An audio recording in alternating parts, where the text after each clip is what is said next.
Hey you guys, I'm making tortillas and I'm down to my last of 8 and I wanted to show you how good I'm getting at this circular shape. Remember in class all my tortillas were rectangular or square? Well, I found out how to use this to really help me out. So first I'm using my big pin, just like I showed you in class.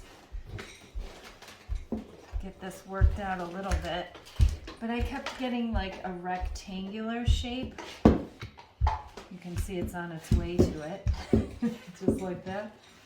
Be sure to use your flour. I know you guys are having a great time with these tortillas, these 12-inch whole wheat flour tortillas, and so am I. I'm still playing around with them. Tonight we're having burritos with the Instant Pot dried beans and rice recipe.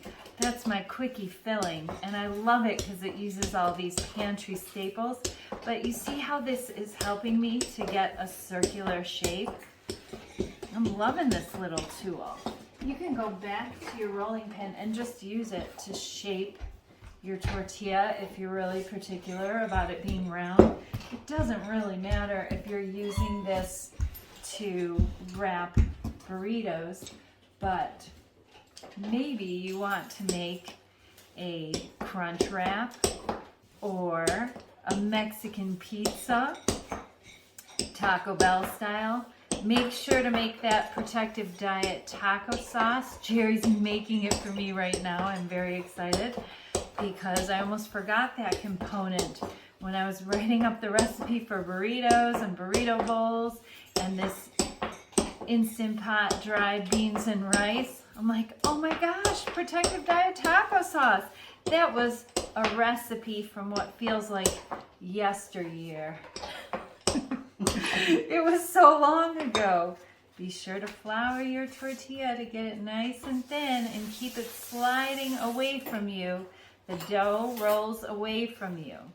That's how we get a very nice thin tortilla. Center out, center up. There's your rolling technique. From our PD Ed class, we were making 12-inch flour tortillas. So fun. Thanks to all of you who joined us live in class. Look at that tortilla, it's paper thin. And these are ready to go on my hot comal. I'm addicted to making tortillas.